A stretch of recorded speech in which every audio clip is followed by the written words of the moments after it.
Okay, great. So now that this is recording, so we are joined by an excellent panel of experts today. First, we will be hearing from Francois Paquette, who is the Impact Director for the Renewable Hydrogen Coalition, from Max Francone, who is the Head of Global Commercial Origination at Enel Green Power, and finally from Torsten Herbert, the Director of Market Development and Public Affairs at Enel Hydrogen. Now, there will be time at the end for questions.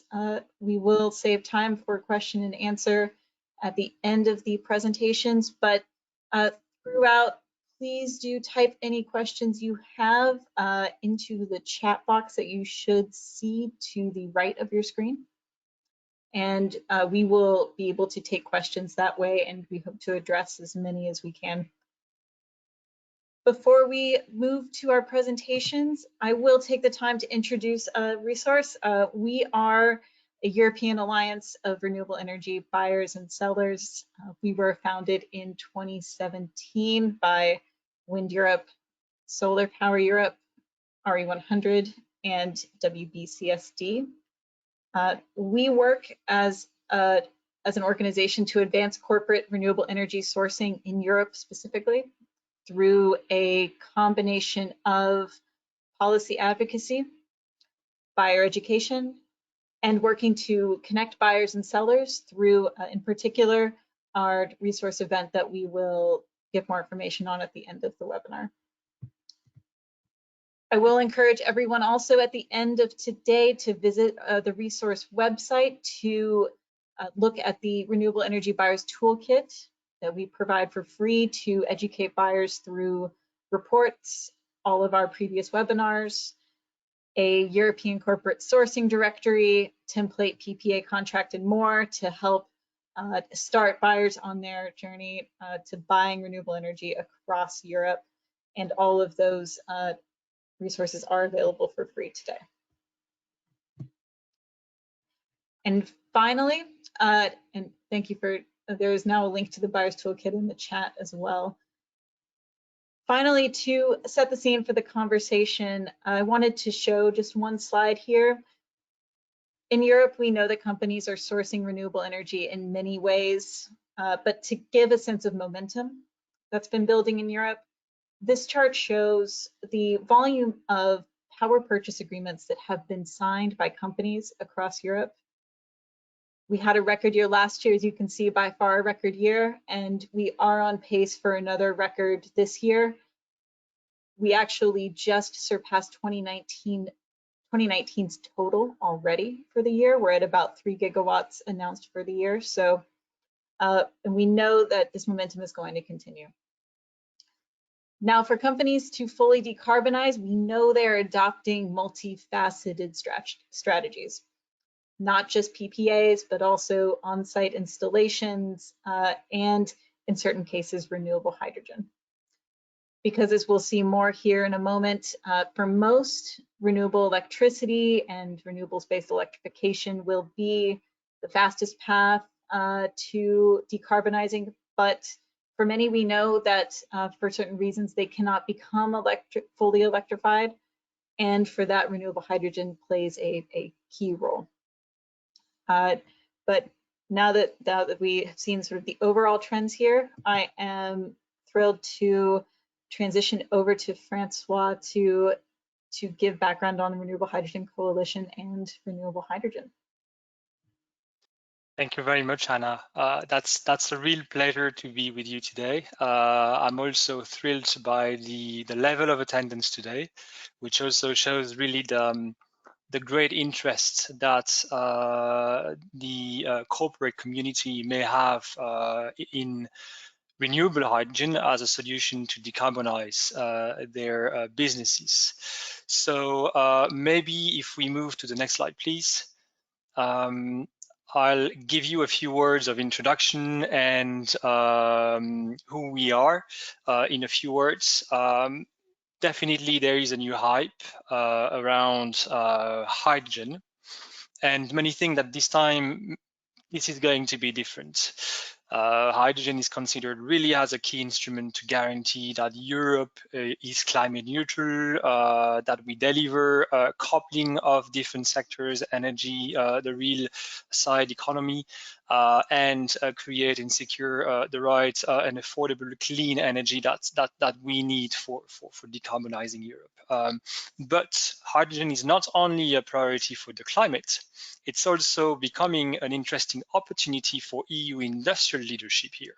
And that's maybe an interesting notion that we can discuss today as well as part of our discussion for securing long-term competitiveness, but also sees new market shares in new markets. And I'm thinking of green products because we see an increasing appetite from consumers for products that are sustainably sourced and manufactured correctly. And renewable hydrogen can definitely help there. But the key question here is hydrogen necessarily clean, and then what is clean hydrogen? So, and I hope to give you an answer today as part of my introduction and presentation.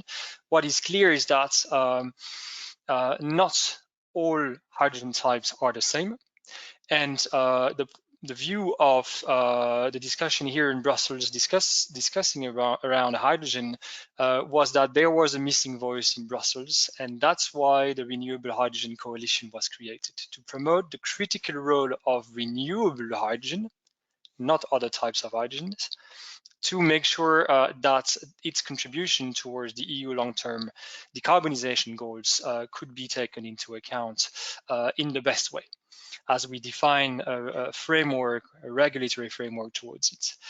And so our coalition was created last year, end of 2020, and we've released recently our policy charter that sets the scene for the core of our action in Brussels.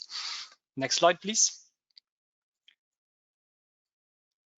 Now, when it comes to the objectives of the coalition, we are clearly here to give a voice to the renewable hydrogen industry in Europe. But it's about also to create a high-level interdisciplinary network of all those companies, innovators, off-takers in the real economy that have an interest in renewable hydrogen. And the point is really to inform policymakers about the benefits of renewable hydrogen and how we scale it up. We mainstream hydrogen in Europe, and we make Europe really the global leader in renewable hydrogen. These are the core objectives of the coalition. Next slide, please. I think it's important to also mention that key players have contributed to make the establishment of the coalition a success. And I should mention here that Wind Europe, Solar Power Europe, and Breakthrough Energy are the three founding partners of the coalition. And that's important to be mentioned. Next slide, please.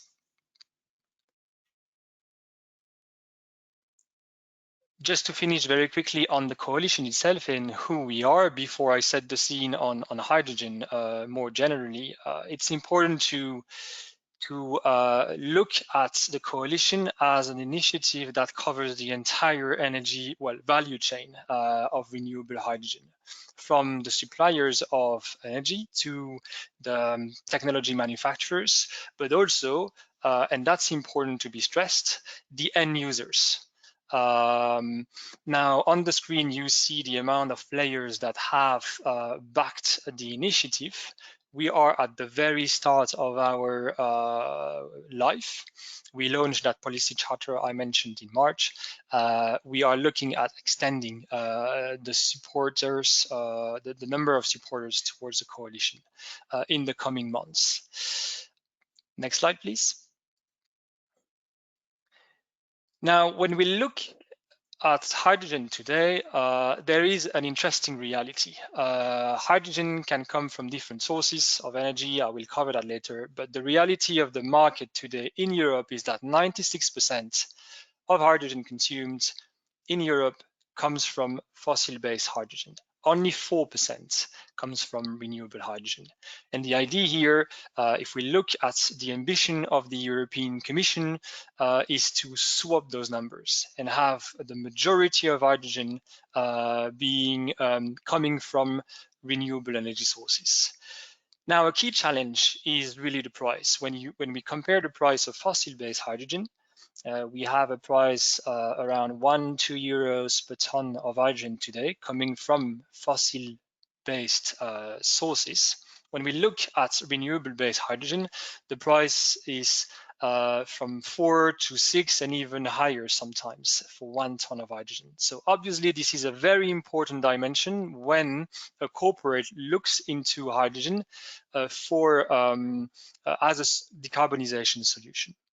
So we need to crack the nut of price as soon as possible so that corporates and users in different sectors can really leverage the full potential of renewable hydrogen. And that's really the core raison d'etre of the Renewable Hydrogen Coalition, which is about tackling the EU policy levers that we have available to bridge the cost gap, as long as, well, first to decrease the cost of hydrogen and make it competitive with fossil-based as soon as possible, and in the meantime, cover the cost gap for end users. Next slide, please. The great news is that latest projections, here is projections from Bloomberg, but there are many other studies showing the same. The latest forecasts show that green hydrogen will be cheaper than blue hydrogen, and I will define what they are in 1 second. And that's a key dimension because well before 2030, green hydrogen will be competitive compared to blue hydrogen coming from natural gas, so fossil-based. And that's very important when we consider investments of, say, 20 years lifespan. Those investments need to take place today. So when we know that sort of trends being confirmed again and again, that's a key dimension to take into account when we want to bet on the right horse. And this is due to a certain number of factors. Stronger focus in mitigating emissions is obviously one. The rising cost of carbon. Yesterday, looking at the EU ETS price, we were at 56 euros per ton. That has tremendously increased in the 4 past years. We were at 5 euros. So that the dynamics here around carbon are completely changing. And then we also have major drivers, the cost of electrolysers and the cost of electricity. If we just move to the next slide, I'll illustrate that. Here you can see, again, 2 slides from the study I mentioned from Bloomberg, a very recent study that shows that the cost of electrolysers is expected to be reduced quite substantially over the next coming decades. I think my colleague from Enel will spend more time on that, but that's a very important element when we tackle the competitiveness of renewable hydrogen. And another point is the cost of renewable electricity, which in forecast is also seen as decreasing over time, more than projected, more than assumed, as you can see on the screen for onshore wind and also solar PV. Those 2 factors are really important. And if we move to the next slide, please. Those 2 factors make renewable hydrogen a very promising solution for decarbonizing our economy. Now, why renewable hydrogen and where is the next question. Why? Because it's carbon-free. It entails no emissions into the atmosphere when we produce it. It allows to really tap into wind and solar potential, which companies can have on site or relying from the grid, provided that we can claim the source of energy of electricity used. It's a key element for the resilience and long-term competitiveness of companies here. And again, we see emerging new markets like green steel, green products, and we see that those new markets have market shares yet to seize, and that will be for those companies investing in solutions like renewable hydrogen to claim that their products are greener than others. And finally, this is about creating sustainable jobs and products.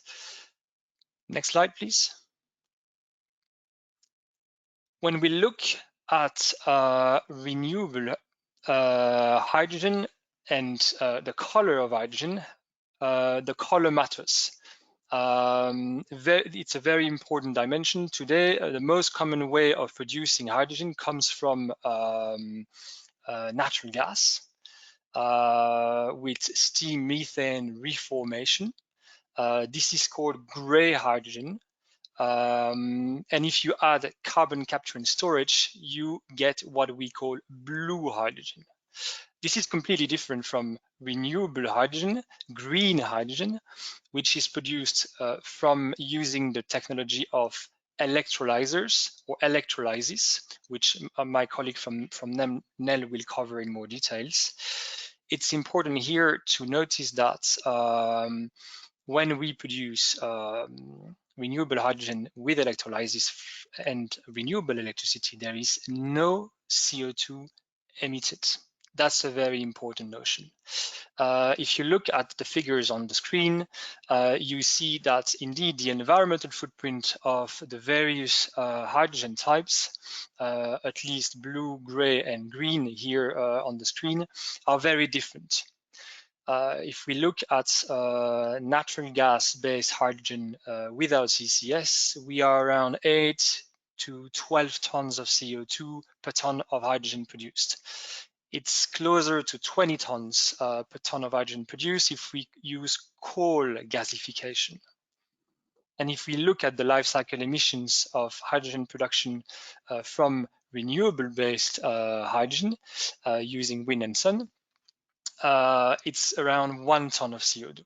Again, in the production phase, there is no emissions of CO2. And that's very important to understand for a company looking at changing the paradigms of emissions for its own business operations, but also, if not or less important for your business operations, also understand that for decreasing the emissions of the value chain. So upstream and downstream. Next slide, please. What are the key markets is also a point that are important today. Today we see the global market for hydrogen by end use really focused on ammonia, refineries, methanol production. It's roughly a market of 70 million tons per year of hydrogen produced and a market of $150 billion US. Quite substantial market, and which is expected to become much bigger with the greater focus we see for hydrogen in the future. The reality of the market today is mainly refineries and ammonia accounting for roughly 80% of the market today. Now, that is all hydrogen types covered. When we look at the prospect for electrolysis here, and potentially renewable hydrogen, the market potential is huge. Estimations, and that can be confirmed by my colleague from Enel as well, are around $20 billion per year of growth potential. So substantial growth potential, an opportunity for the leadership in Europe in those technologies. Next slide, please. So that was for the existing market, but when we look at the potential other markets that are out there, many can be cited. You can see here on the screen, and sorry if it's a bit too small, various sectors that could be considered for hydrogen production. Steel is definitely mentioned, in building construction, for the car industry. You've got cereal-based food production. The chemical sector is definitely mentioned. Shipping, trucks is also part of the sectors often cited that could benefit from using renewable hydrogen.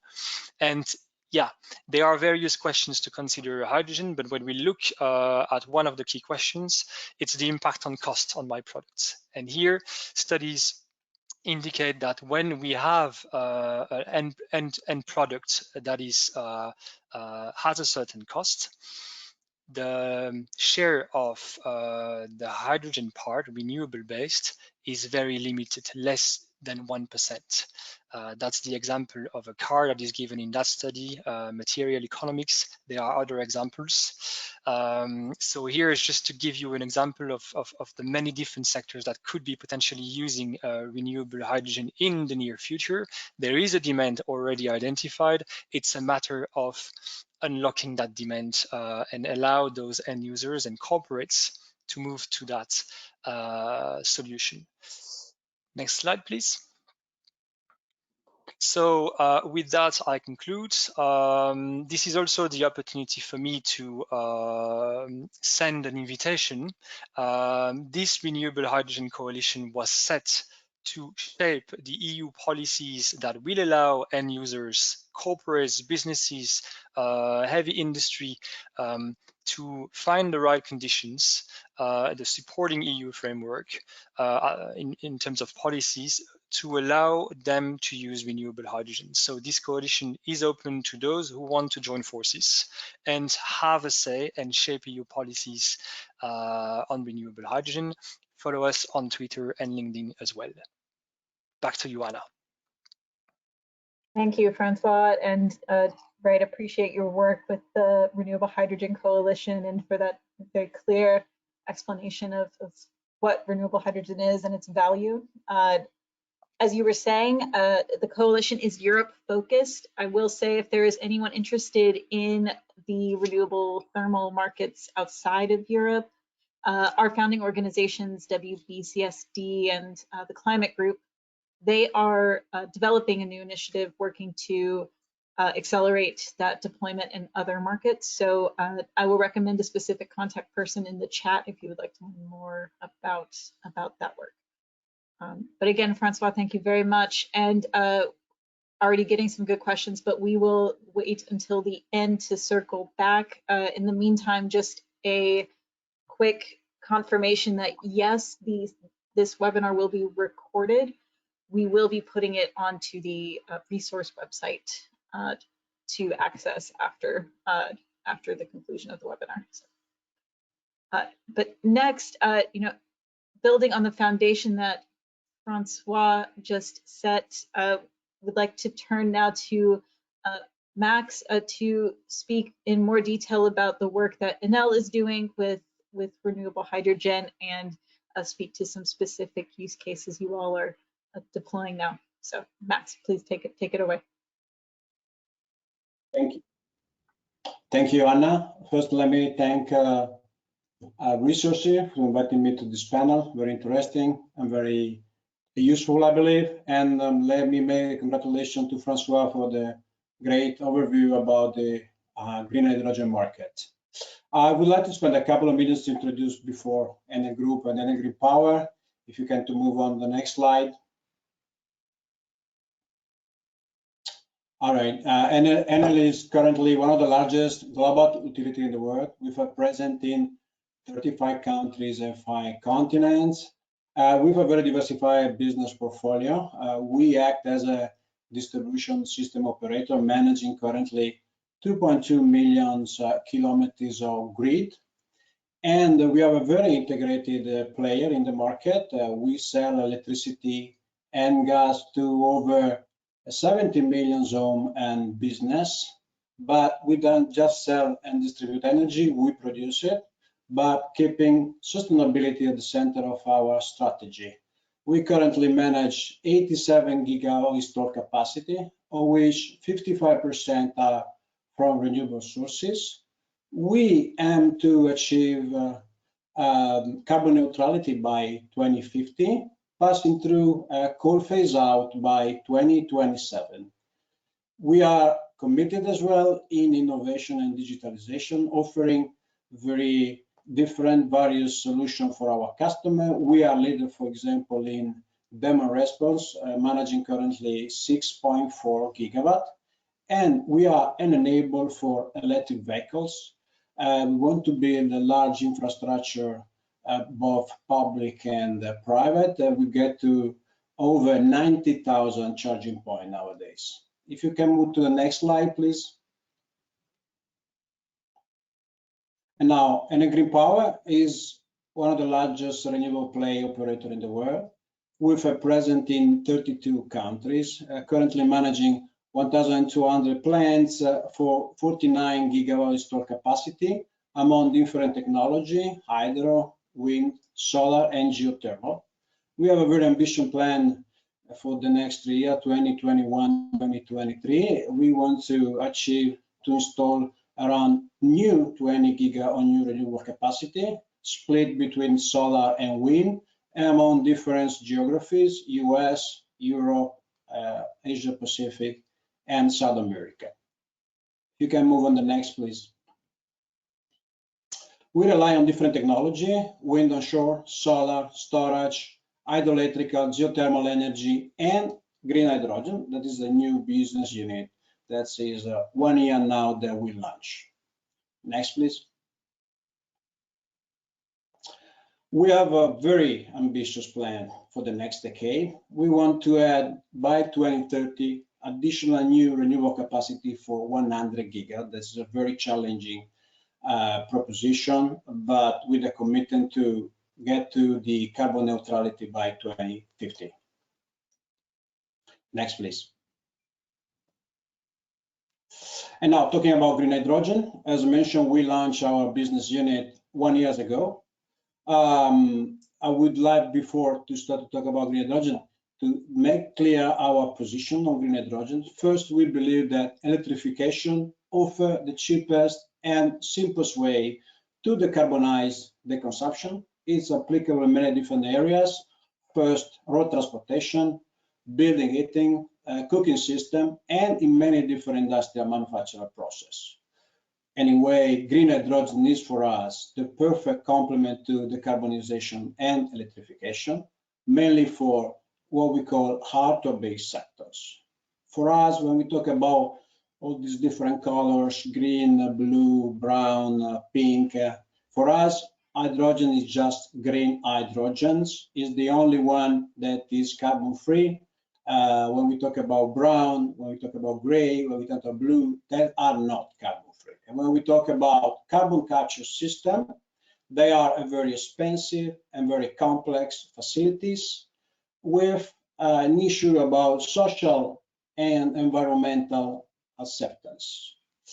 So we really believe that green hydrogen is an opportunity. Of course, we have to work hard in reducing cost of electrolyzer, increasing their efficiency, reducing the RCE renewable energy to make it competitive in the long way.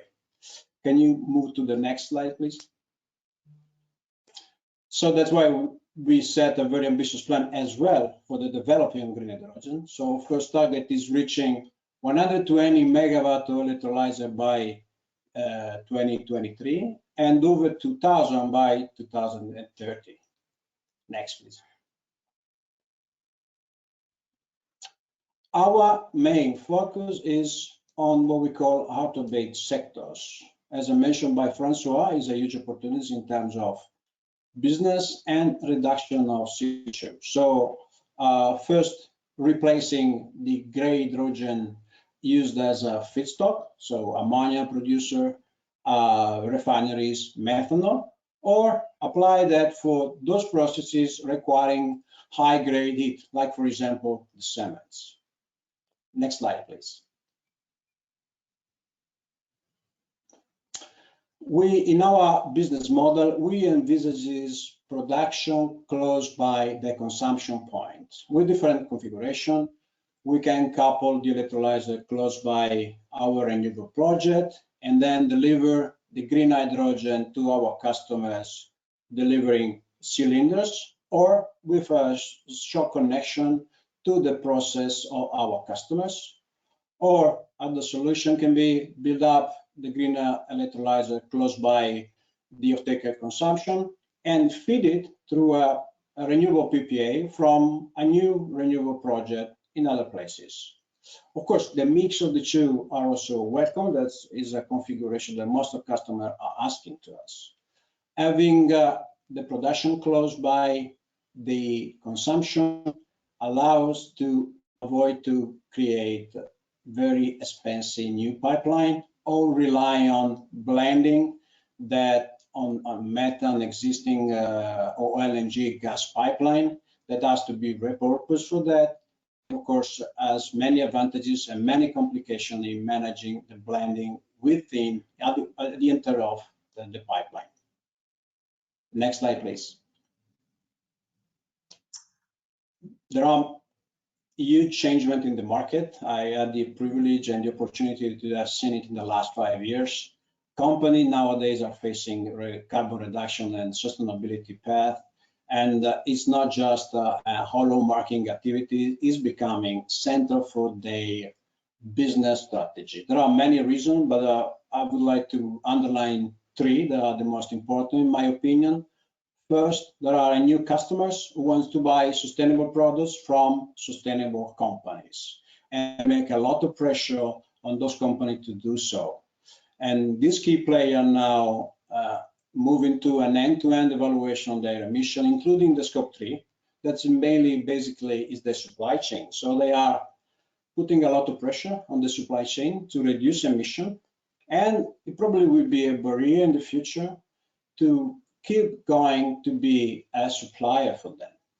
And then the third element is the financial institution and investment funds that are lending and investing their money in those companies who pledge to be sustainable and going towards a carbon reduction plans in the next years. So the combination of these 3 reasons now are changing completely the approach of companies toward the carbon reduction, and that's the main driver that push out-of-base sectors in using and replacing grey hydrogen with green hydrogen.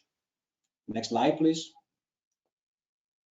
Now talking about the target. So as mentioned by Francois, most of the opportunity are in out-of-base sector. So the one using green hydrogen, grey hydrogen as a feedstock, replacing with grey hydrogen. And there are some applications that you can replacing fossil fuel for generate heat with green hydrogens. It's a huge challenge. It's a long way to go, but something is a challenge that is doable. Some of them are closer to be competitive. Some of them are a bit far from that point. But apart of considering the cost of electrolyzer that has to be reduced, the efficiency of the electrolyzer, and the cost to achieve the renewable energy that has to be reduced, another important role will be played by the CO2 price. As mentioned by Francois before, CO2 price is raising up and probably it will keep raising in the future years. And there will be surely a key role in helping the diffusion of green hydrogen in the next decades. Next slide, please. And I will end my presentation talking about our project pipeline. We have more than 1 giga project pipeline to realize electrolyzers around the world, mainly in 4 countries nowadays: Italy, Spain, US, and Chile. But we are actively developing new opportunities in many other countries. This is just to testify the huge commitment of Enel in promoting green hydrogen, and just to underline what is our specific position on this kind of business. Thank you very much. Thank you very much. I appreciate your focus on specific sectors you're working with, work with ammonia, steel, refineries, and also for highlighting the importance to corporate supply chains as well. See that as really key here, helping them to decarbonize. Thank you again.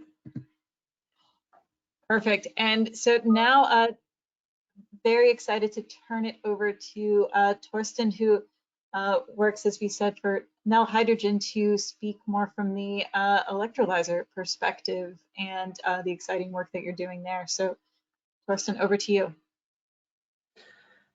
Yeah, good afternoon. Thanks a lot, Resource. Thanks a lot, Hannah, for inviting me, and thanks a lot, Francois, for establishing the contact.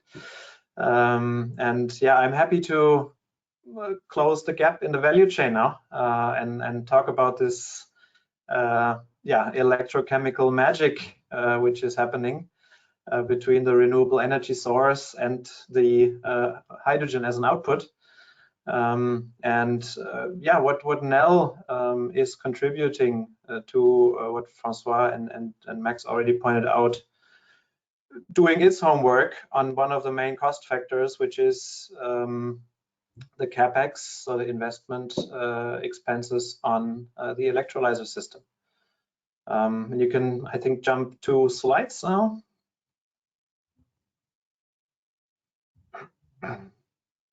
Yeah, so I want to quickly, of course, introduce who is Enel. Part of that section is also what is Enel actually doing to address the capex of electrolysis systems.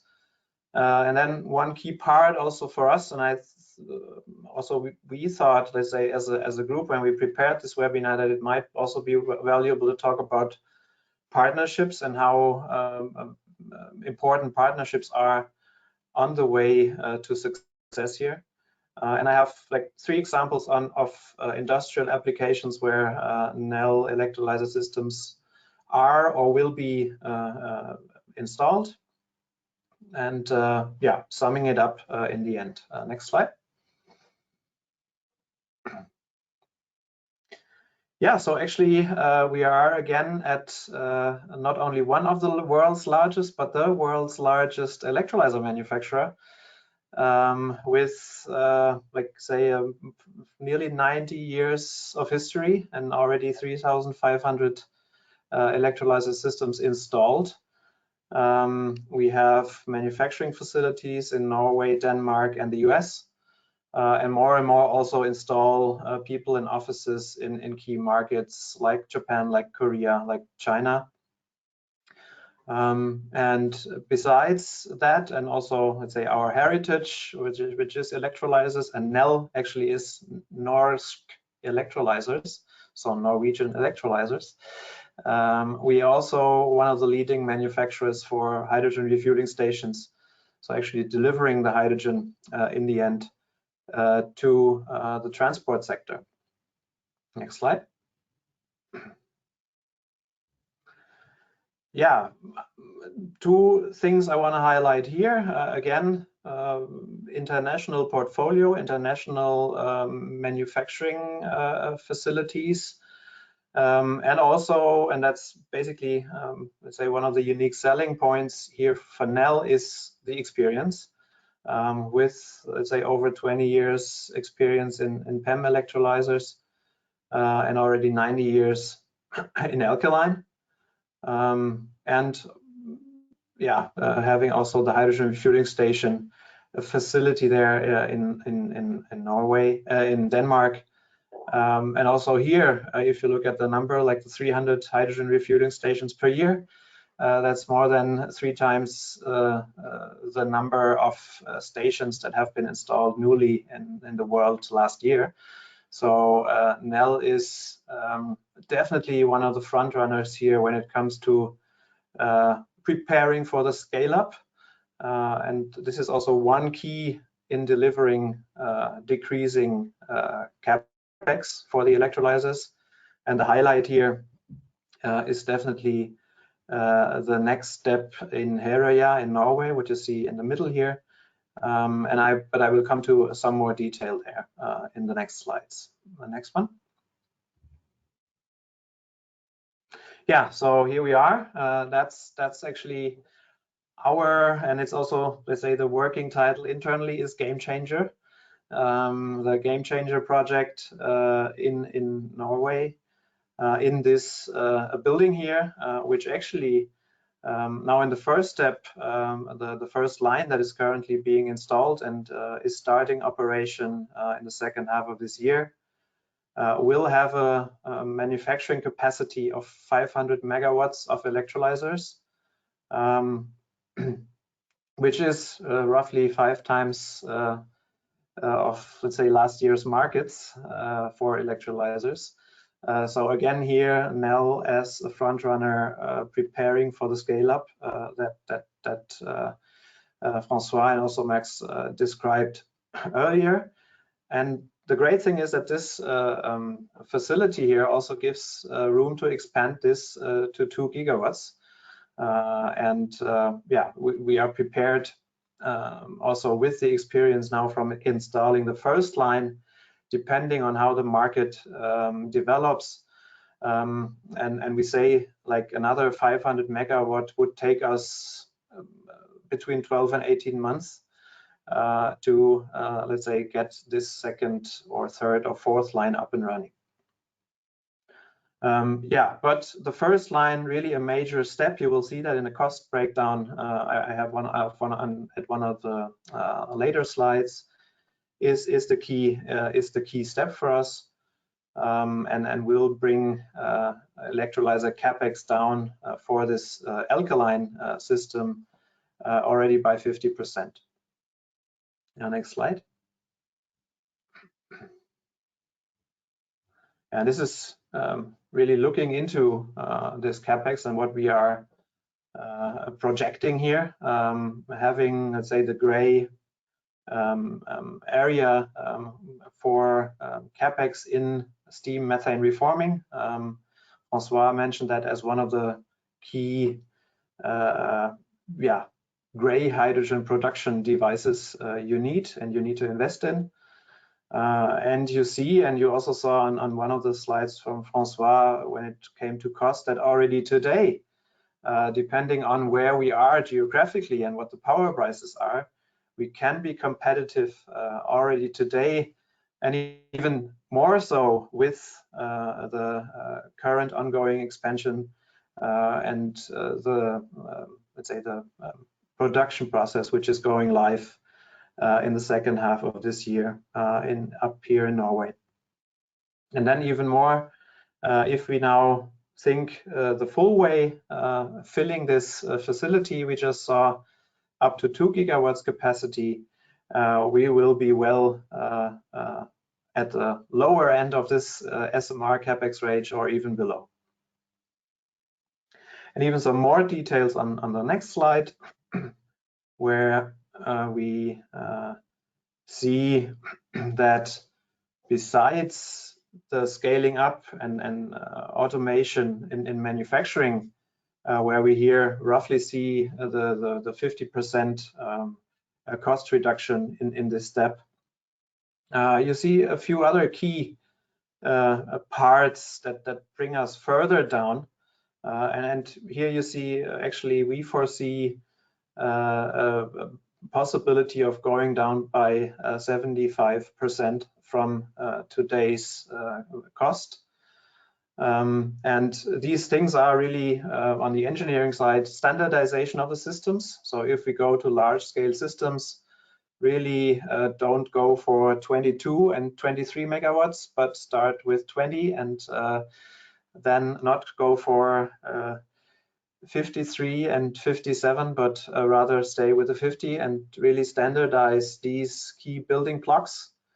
And this continues also through procurement processes, but also construction processes, have prefabricated systems commissioned, which also enables lower building and construction costs for the customer in the end.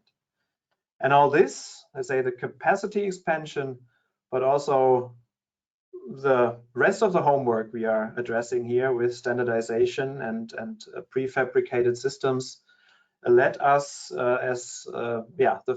being a leader in electrolysers, we were also the first, and that's the next slide, we were the first to step out with this target of $1.5 per kilowatt by already 2025. So you can see some of the assumptions here in the smaller letters. So we're talking about $20 per megawatt hour for the electricity input, but the rest is really all in. That's some of the assumptions are mentioned here. And we are currently, and this is our driver now, and we are with what I presented before, we are passionate and on the way to fulfill that. And one of the parts to get there, and that's, let's say, you can jump 2 slides now, is also establishing partnerships. We are an equipment manufacturer looking at the value chain for hydrogen production and for hydrogen stations. Still, since let's say, yes, Enel is the world's leading electrolyzer manufacturer, but we are still a quite small company, and that really also urges us to build partnerships, establish partnerships. And just recently, basically in the last quarter, we closed some very important steps here. One example on the next slide, we teamed up with 2 partners in the EPC area, which is actually delivering everything out of the scope of Enel. So, which is building, installation, these kinds of things, but also, and that is what's indicated here on the map, increasing the global reach, right? So using the international representation of these large companies to reach out to important regions and jointly offer key ready solutions. The next slide.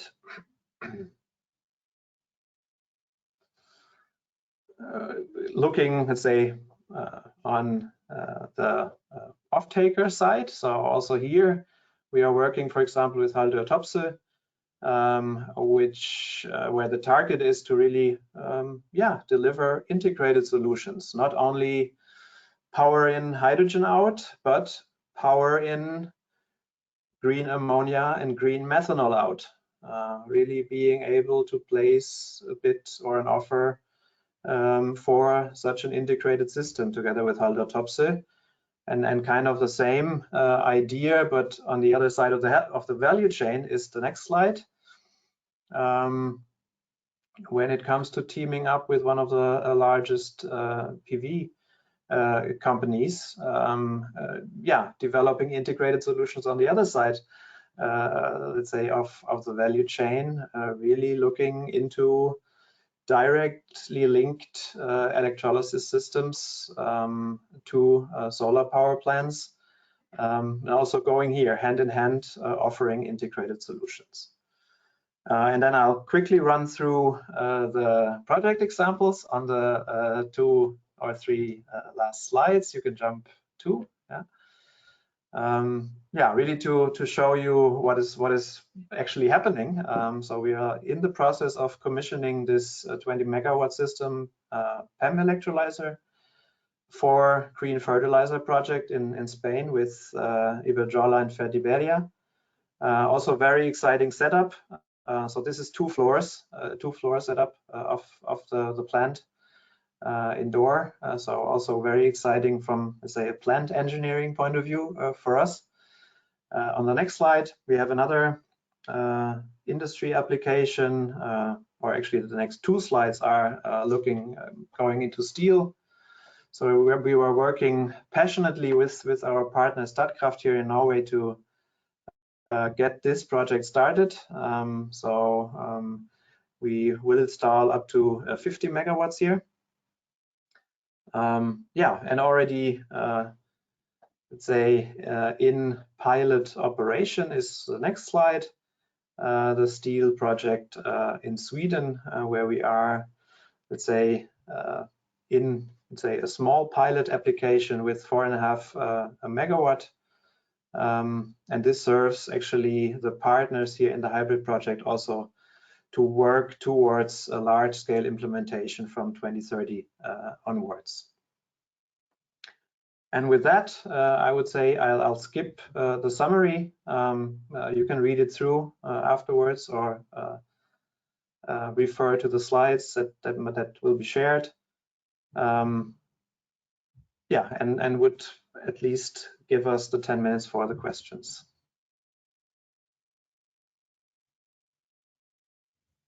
Excellent, thank you very much. And thank you for not rushing too quickly through the project examples. I thought those were very illustrative, so thanks. And absolutely, if people do have additional questions, please still enter them into the chat box. We do have a good number now, though, so we will get to as many as we can. To start, I might address this first to either Max or Torsten. There was a question about using excess renewable energy from households or industries to fuel an electrolyzer, and the comment was that there is some concerns around that, and wondered if you could speak to the viability of using excess renewables for renewable hydrogen fuel, and if there are issues, what those are, if they might be cost or otherwise. Yeah, I think, Max, I don't have a lot, but I would give the word to you then, if that's okay.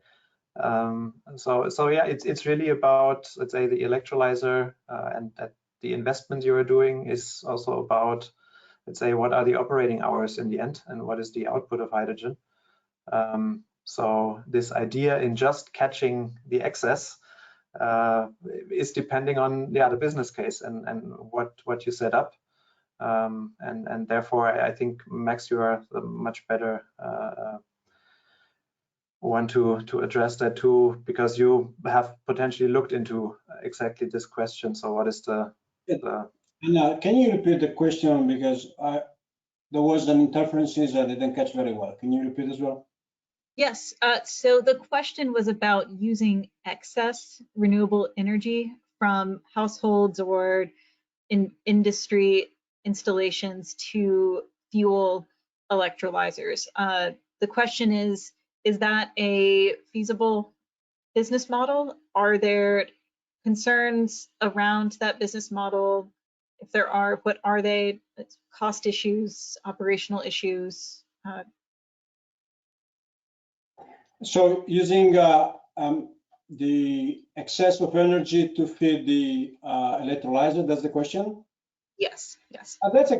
Could be a very interesting business model. We are analyzing some activities on that. You know that in many countries we're facing some problem like curtailment or negative price. So in specific country can be an opportunities. Of course, as mentioned by Torsten, working hours is a key factors in making green hydrogen competitive and sustainable. But definitely is an option to develop. And of course, you have to see the system altogether, renewable project and electrolyzers as one part of the business.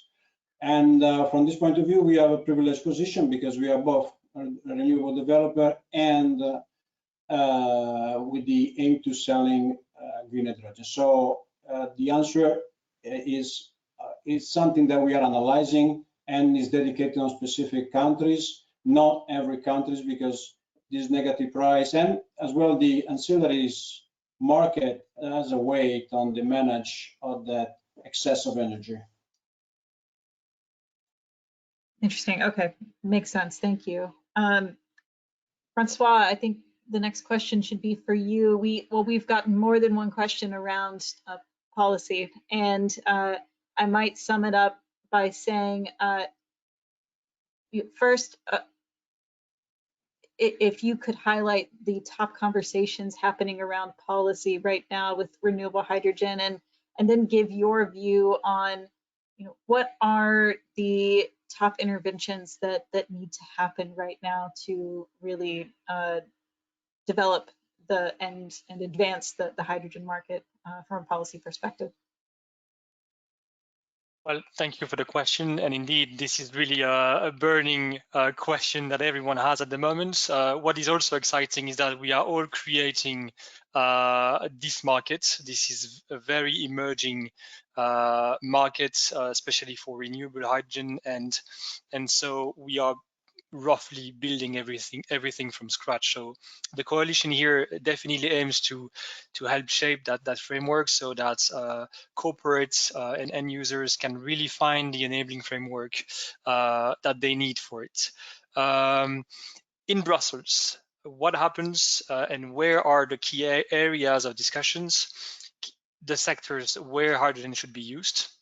There is this notion of prioritization. We always have to look at those sectors where using hydrogen will make most sense from the point of view of energy efficiency, basically. Sometimes using electrons, as mentioned by Massimiliano, will be more efficient from the physics of electrons and energy in general. And for some other uses, like heavy industry, for instance, existing hydrogen users, hydrogen renewable based will be a key solution here. And it's important to mention that I like the word game changer because we were facing increasing pressure to decarbonize, and some sectors basically had no alternatives. And hydrogen here is bringing hope to those sectors in order to deeply decarbonize. And that's where probably the focus should be in the coming years, especially as we increase the volumes and the market develops. Then when we have the volumes in place, then can come the question of what other sectors could be using hydrogen. But I think there is sense in that early stage for prioritization. That's one key topic. We often hear about the notion of blending. This is a very hot potato in Brussels. This is also a very important topic. Do we need it or not? We will have to see with the legislators and how stakeholders do feel about it. What is clear is that on the one hand, we need to allow electrolysers to get to the market as soon as possible and avoid any bottleneck when it comes to storage, because you won't have always demand next to supply. Although we may want to have the models of clusters and hydrogen valleys to increase the synergies potential. Yet, if policymakers decide to go ahead with blending, which can be a good way for storing that hydrogen put on the market, we need to be very clear that here we know that only a certain fraction of hydrogen can go into the gas grids, and we shouldn't be too naive about it. We need to nuance a bit the decarbonization potential of natural gas grids with hydrogen.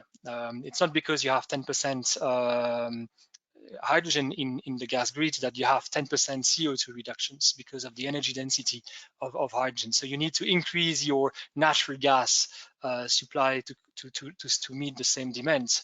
So we need to be careful about blending. It needs a lot of considerations. I'm not saying we should be against or for, but that can help the scaling of the market in an early stage. And of course, provided that renewable hydrogen is given priority here. So this is a second topic, maybe additionality, making sure that we ramp up hydrogen production, and at the same time we have the right level of renewable generation capacity installed.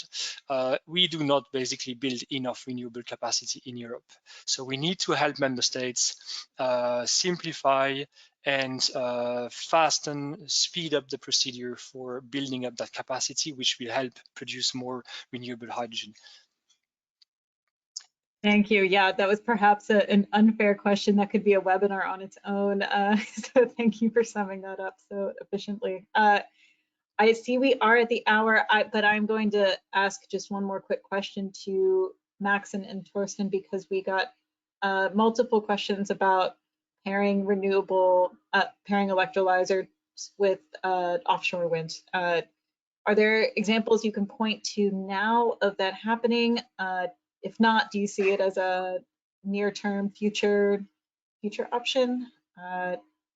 Happy to hear from either of you. The only thing I can say that we are involved in a number of offshore projects and like several levels of development. Yeah, hopefully a Enel electrolyzer will be the first to operate offshore. But yeah, let's see. So, but yeah, it's an interesting opportunity, and as mentioned, we are working with different partners in a number of projects in also different geographical locations, but mainly Europe.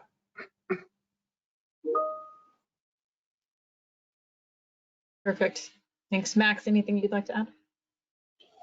Sorry, I really have a problem in, you're talking about offshore? Yes, yes, offshore. We are not in offshore wind. It's not part of our development. So we believe we have enough room to develop solar and onshore wind. So we are not involved in any offshore project. Understood. Thank you. And thank you to everyone who sent in these questions. We will follow up with as many of these as we can after the webinar. We will send out a copy of these slides and check to send perhaps contact information as well for all of the speakers if you'd like to continue the conversation. And finally, we will just round out today with a quick reminder to everyone of the next events that resource is hosting. June 7th is going to be our next resource calling webinar. It's going to be on pricing trends and managing price risk for PPAs in Europe. Following that, if you are a buyer on this call, please go to our website and look into attending our Summer Buyers Bootcamp. This is a free buyers only 2-part workshop where you will get to work with your peers to talk about the latest trends in PPAs and corporate sourcing, and then learn more about our template PPA contract we've developed with EFIT. And then finally, of course, we have our resource event that is in the planning stages, and many of you will have already received a save the date for that, but more information to come for that. It will be October 13th through 15th this year. And you can find links to all of these events in the chat box. Thank you, Alice. Finally, thank you again to all of our speakers. Again, wonderful presentations. Thank you for giving us the latest information on hydrogen. We know it will be very useful to everyone here. So thank you all, and have a wonderful afternoon.